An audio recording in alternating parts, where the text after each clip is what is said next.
Bonjour à tous et bienvenue dans cette émission de 15 minutes de grâce et de vérité. Le Seigneur est au rendez-vous et j'espère que vous l'êtes aussi. Nous aurons le plaisir et la joie d'avoir le pasteur Josani Ladou qui apportera la parole de Dieu à nos cœurs. Et sans plus tarder, nous allons louer le Seigneur ensemble avant de passer à la parole de Dieu. Alléluia. Seigneur, je m'approche. Oh, que mon cœur soit changé et renouvelé par ta grâce, Seigneur.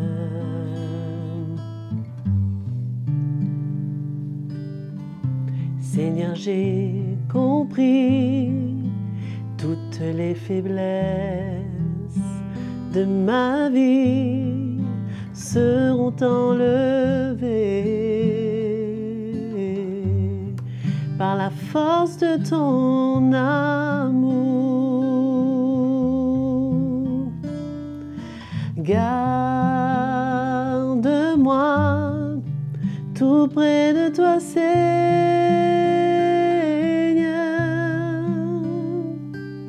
Je veux être toujours avec toi.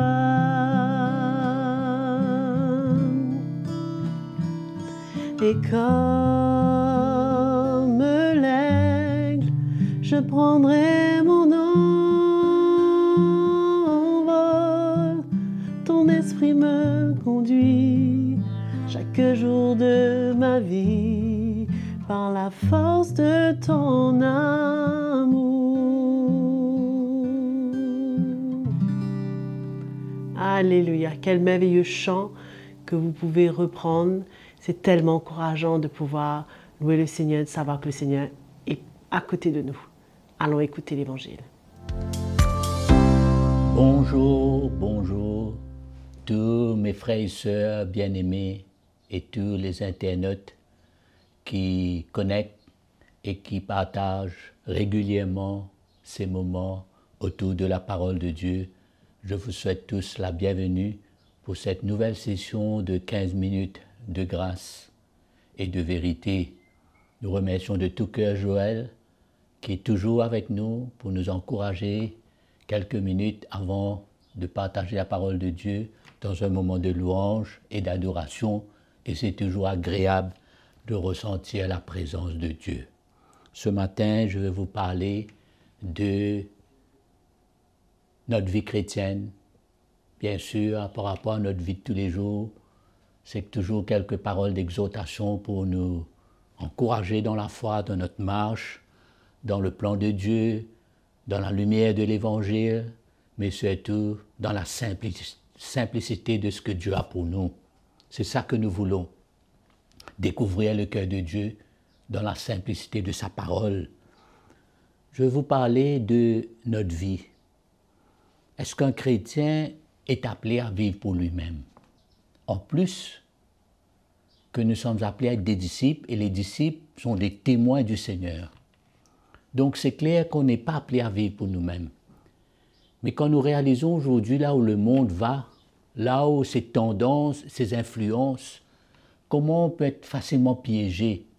Le monde est devenu, comme je vous ai souvent dit, le monde est devenu un monde matérialiste, un monde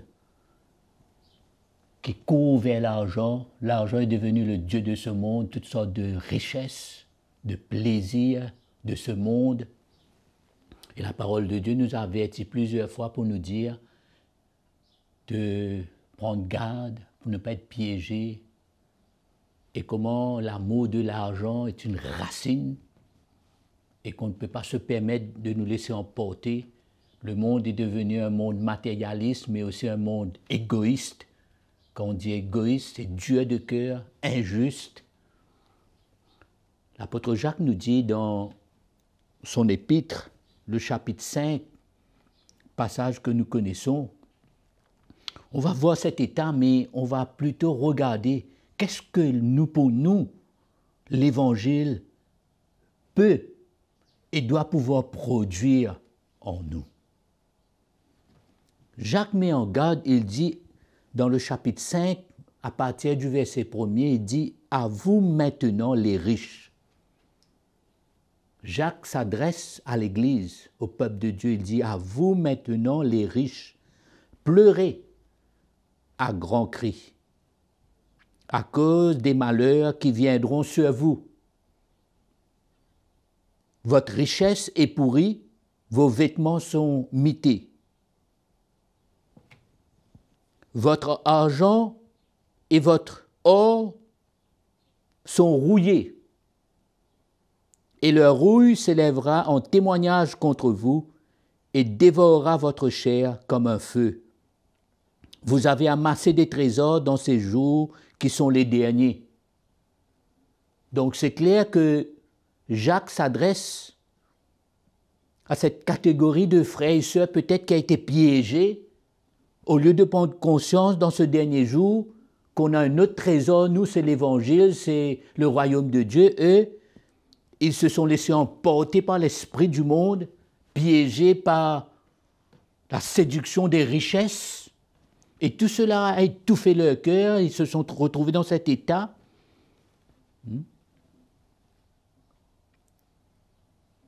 Et c'est un mauvais témoignage, c'est un état d'être injuste, égoïste. Peut-être des frères et sœurs qui ont oublié que nous sommes appelés à ne pas vivre pour nous-mêmes, mais vivre pour le plan de Dieu, et à donner nos cœurs, nos vies au Seigneur, et donner nos cœurs, nos vies les uns aux autres. Quand je lis la parole de Dieu, par exemple, dans le livre des Actes des Apôtres, c'est ce que je vois, l'Évangile produit au milieu du peuple de Dieu.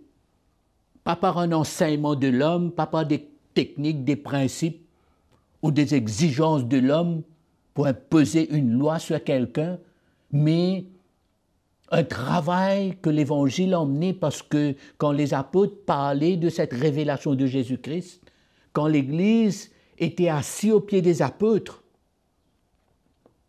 et qu'ils étaient enseignés tous les jours de cette lumière de l'Évangile dans la simplicité de cœur, qu'est-ce que cela produisait en eux?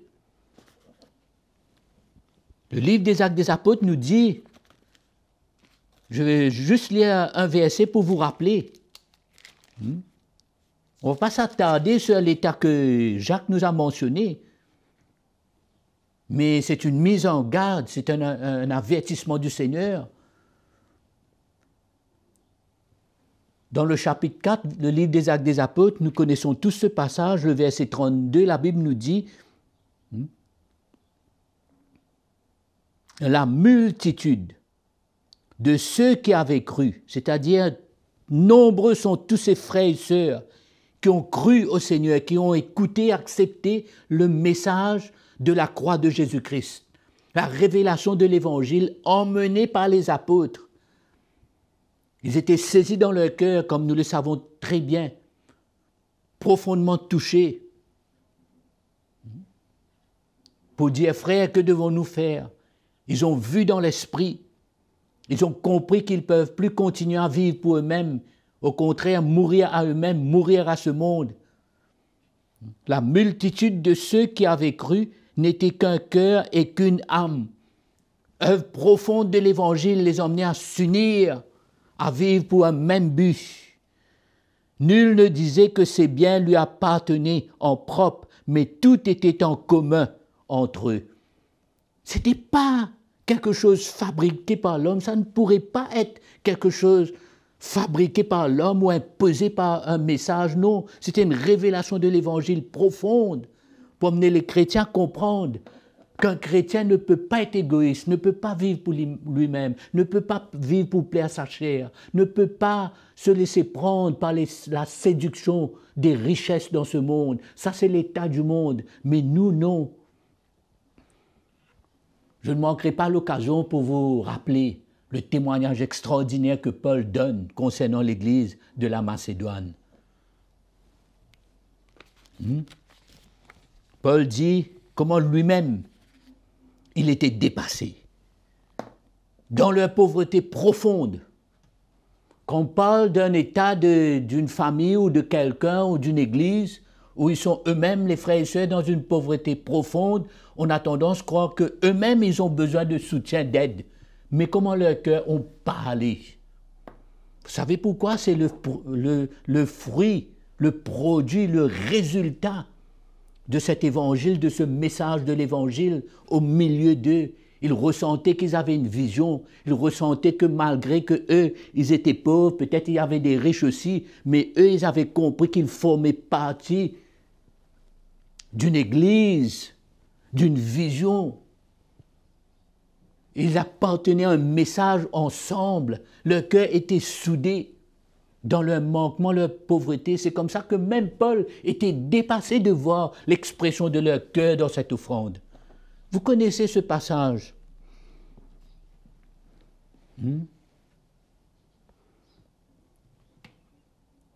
Paul dit, nous vous faisons connaître, frères, la grâce de Dieu qui s'est manifestée dans les églises de la Macédoine.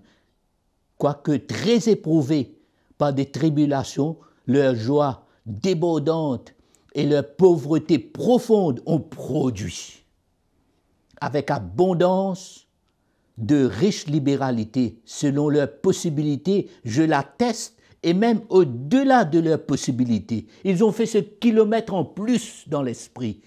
Quand notre cœur parle, quand on a compris qu'on ne peut pas vivre comme le monde, être égoïste pour nous-mêmes, mais vivre pour le plan de Dieu. Ils nous ont demandé avec beaucoup d'insistance la grâce de participer à ce service en faveur des saints.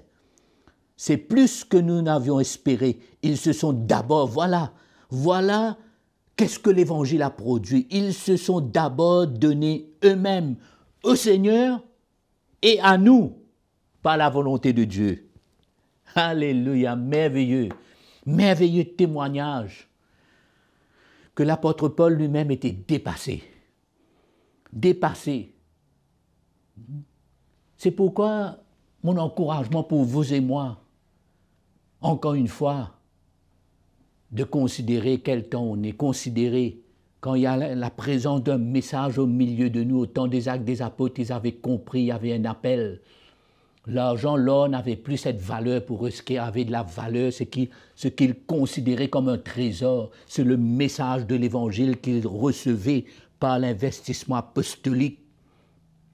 Comment cela travaillait leur vie, comment cela brisait la chair et les tendances en eux, comment cela emmenait une mort à leur égoïste, à leur vie personnelle. Combien de chrétiens aujourd'hui vivent pour lui-même, combien de jeunes couples dans le Seigneur ils vivent pour eux-mêmes, connaissent que leur petite maison, leur petite famille, mais comment Dieu veut engendrer par l'Évangile en nous un désir pour prendre part à l'Évangile, pour faire le royaume de Dieu le trésor de notre vie. Et Paul dit, ils se sont donnés au Seigneur et à nous. Il y avait un engagement de leur vie. Ces chrétiens-là, leur vie était engagée. Ce n'est pas une question d'être riche ou d'être pauvre, ce n'est pas une question d'avoir ou ne pas avoir, mais leur vie était engagée dans un message, dans un esprit de famille, et que l'Évangile a produit en eux un désir pour vivre, pour tout ce qui pourrait se présenter dans cette famille.